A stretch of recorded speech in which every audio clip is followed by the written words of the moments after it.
Tanguay électronique, en première ligne.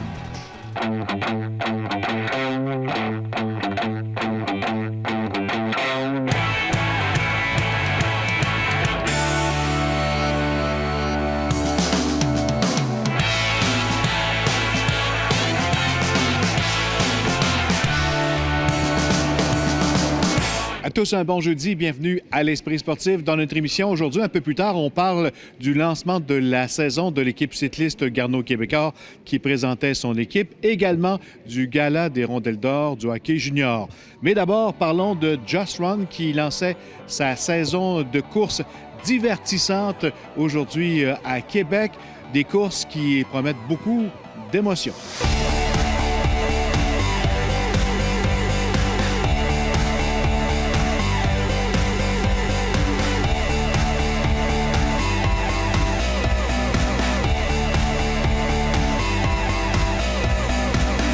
L'objectif de Just Run, c'est de promouvoir la santé, mais à travers les courses le fun et les courses un peu expérientielles ou culturelles. Donc, les courses de chocolat, les courses à obstacles. Puis, on a une équipe de création qui crée présentement de nouveaux concepts de courses. Et que nous, dans notre objectif, c'est de créer des courses partout au travers le Québec, de les tester au Québec. Puis ensuite de ça, c'est que ces courses-là, on a déjà des courses à Toronto, mais on les exporte, soit au Canada anglais ou vers l'Europe. Donc, on a des demandes. Pour donner l'exemple de la Zombie Apocalypse, on a déjà près de 50 demandes à travers le pays, puis à travers les États-Unis et l'Europe pour organiser des courses comme ça. Les statistiques, présentement, c'est un des marchés qui a le plus explosé dans les dernières années. Évidemment, les gens, souvent, courir un marathon, il y a toujours un intérêt, mais les courses thématisées, de courir un marathon, mais avec une activité ensemble, c'est beaucoup plus populaire. Les gens ont tendance de plus en plus à aller vers les courses, on a vu de mousse, les courses de couleurs, les courses à obstacles. Fait que il y a une grosse clientèle. En fait, je vous dirais même que depuis 4 ans, il y a eu une augmentation de près de 50 % de gens qui ont parti de courses traditionnelles qui ont été vers les courses thématisées. Québec, maintenant, est sur la carte de Just Run pour plusieurs événements. Tu es l'un des instigateurs de ces événements-là. Ça faisait le tour un petit peu de ce qui va se passer cet été dans la grande région de Québec. Oui, bien, on commence pas en fin de semaine, la fin de semaine prochaine, le 15 avril, la veille de Pâques, avec une défi choco qui n'est pas obstacle, qui est sur l'asphalte, familial. C'est pour de 0 dans une poussette à 99 ans, super le fun, musique, chocolat, des stations de chocolat, la fondue au chocolat. C'est bien plein de chocolat pour brûler, pour accumuler les calories afin de les brûler plus loin. Donc ça, c'est notre première qui va être au Lac-de-Lage.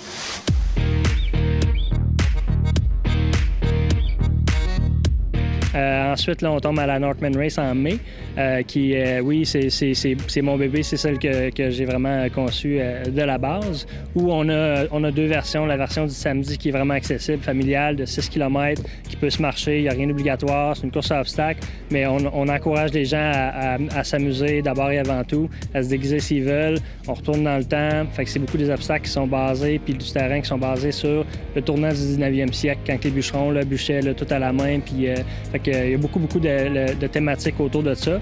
Le dimanche, là, c'est le côté plus compétitif. Donc, ceux qui veulent avoir un résultat, qui veulent se qualifier pour les championnats du monde, ils peuvent le faire le dimanche au Northman Race. Un peu plus long. Les obstacles sont obligatoires, un peu plus difficiles. Donc, tout est un cran plus haut, chronométré. Il y a des belles grosses bourses pour les gagnants, les médailles pour tous les groupes d'âge. Troisième événement maintenant au programme? C'est la Big Bubble Tour qui on change de mode encore une fois, très thématique, mais dans ce cas-ci, les bulles, c'est beaucoup le party. C'est axé un peu pour tout le monde, mais beaucoup les jeunes qui aiment beaucoup aller là, aller se salir dans la mousse, beaucoup de musique, des DJ à chaque kilomètre, puis c'est un 5 km très accessible à tous au domaine Mézeray. Le Prison Break qui est une super course. Le thème est le fun aussi. Cette année, on revient ça un peu à l'envers, dans un sens où on prend le thème, la thématique d'Alcatraz, la prison très connue d'Alcatraz. Puis ce qu'un peu les prisonniers qui se sont évadés dans le temps ont pu vivre. Donc, on essaie d'aller chercher ce thème-là pour que les gens vivre un peu de certains éléments là, d'Alcatraz, avec encore une fois, là, comme on avait, c'est 6 km avec des policiers, des stations où il y a plusieurs policiers qui vont courir après les gens. Donc, c'est de l'adrénaline, on a du fun, puis là, il faut sprinter au travers le monde. On a comme des flags football, des petits flags aux hanches qu'il ne faut pas s'en prendre. Sinon, ben, on perd les vies, puis on retourne en prison au finish. Là. Encore une fois, c'est accessible à tous. Il y a une vague élite au début pour les compétiteurs avec des prix puis des qualifications des championnats du monde. Puis le reste de la journée, c'est pour le fun. Fait que, on va chercher un peu de tout le monde, mais aussi des courses pour enfants à ces courses-là.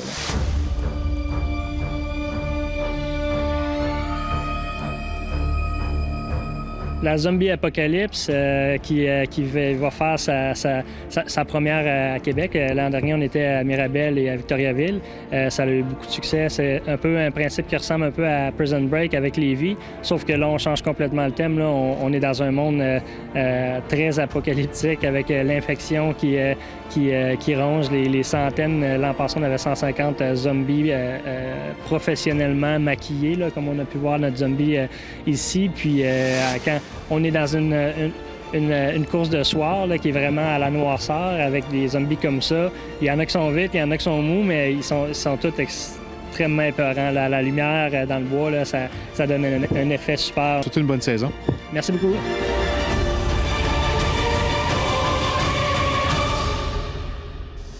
Après la pause, l'équipe cycliste Garneau Québécois.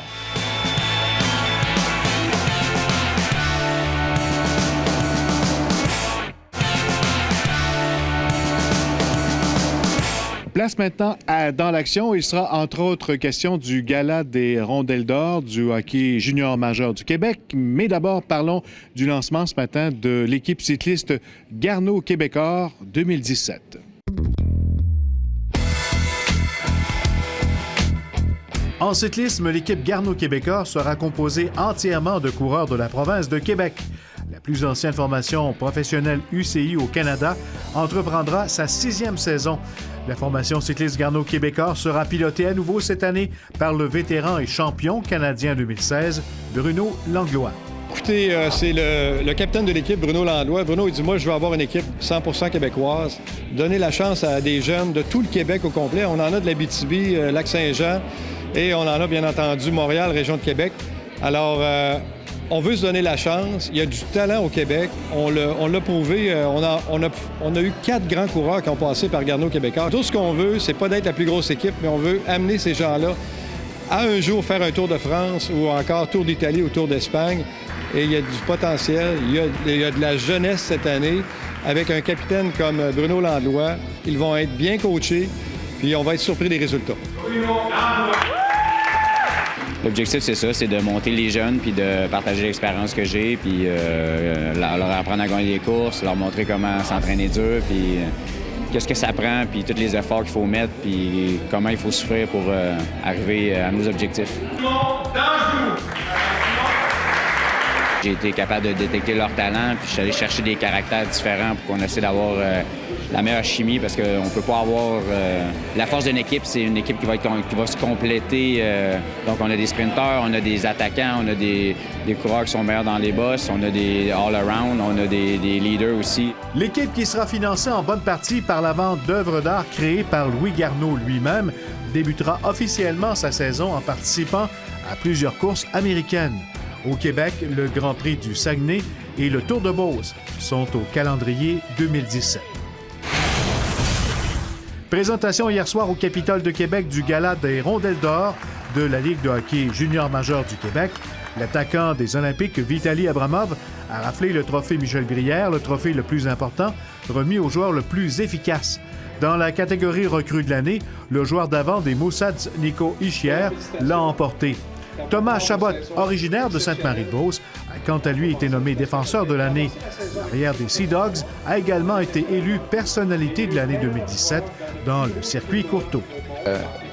C'est certain que ça a très bien été. Je pense que si je regarde mon début d'année, même affaire avec le champion mondial junior, puis la soirée de ce soir, c'est certain que ça regarde bien, mais je pense que mon but premier, moi personnellement, quand je suis parti d'Ottawa, je savais que je revenais avec les Sea Dogs, je savais qu'on avait une très bonne équipe. La majorité de notre équipe, ça va être notre dernière année dans le junior, donc mon but, moi, c'était d'aller chercher une coupe. C'est bientôt le temps des vacances pour le skieur de fond Alex Harvey et mon confrère Stéphane Turcot l'a rencontré cette semaine pour parler de cette dernière saison exceptionnelle. Aimé sur les plaines il y a plus de 2 semaines, Alex Harvey n'avait pas idée de tout l'amour du public après avoir connu sa meilleure saison en carrière. C'est à l'épicerie qu'il l'a réalisé. Une madame que j'ai jamais vue au centre de ski, là, je pense pas qu'elle fait bien de sport dans sa vie. Puis elle m'a juste vu, puis elle m'a donné un gros câlin, juste bien comme ça, pas planifié, rien. Ça me, tu te rends compte que là, ma face est un peu plus connue qu'avant. On revoit Alex Harvey qui a repris les devants. Alex Harvey est déjà en mode olympique. Il revient d'ailleurs de Pyeongchang où auront lieu les prochains Jeux. Par rapport à l'hôtel, on reste vraiment dans le village principal, puis on est à 4 minutes de la piste de ski de fond. Fait que nous, c'est vraiment proche. Est-ce que tout te convient pour le ski de la piste des pistes de ski de fond? Oui, le parcours, c'est vraiment un bon parcours pour moi. Le site lui convient. Il devrait participer à 6 courses là-bas et croit légitimement pouvoir décrocher une ou même des médailles olympiques. C'est sûr qu'il y en a 4 là-dedans que je regarde comme c'est des super bonnes chances de médaille. Fait que je pense qu'on peut pas exclure de revenir de là avec plus qu'une médaille, mais en même temps, c'est jamais arrivé qu'un Canadien, qu'un homme gagne une médaille pour le Canada en ski de fond. Fait qu'une, ça serait déjà super. Contrairement à Vancouver et Sochi, où il côtoyait les joueurs canadiens de la Ligue nationale de hockey, cette fois-ci, la LNH refuse d'envoyer ses joueurs aux Jeux. Premièrement, c'est sûr c'est décevant parce qu'aux Jeux olympiques, tu t'attends à voir les meilleurs de chaque sport s'exprimer, se battre pour leur pays, pour une médaille d'or, c'est sûr. Donc ça, c'est décevant à ce point-là. Je pense que pour les athlètes amateurs des autres sports, surtout les Canadiens, ça va changer le focus peut-être un peu plus sur eux. Mais n'empêche, il était un grand amateur du tournoi de hockey olympique. Moi, je me souviens, à Sochi, on était allé voir la Game 7 contre les Suédois. Puis, on écœurait le gardien Lundqvist, on criait après, puis on tripait, c'était le fun parce qu'on voyait les meilleurs joueurs de hockey au monde se battre pour une médaille d'or. Mais il pourra côtoyer les gars de la LNH vendredi au Centre Bell alors qu'il procédera à la mise en jeu protocolaire avant la rencontre du Canadien, où sans doute des milliers d'amateurs voudront lui faire un câlin, comme la dame à l'épicerie.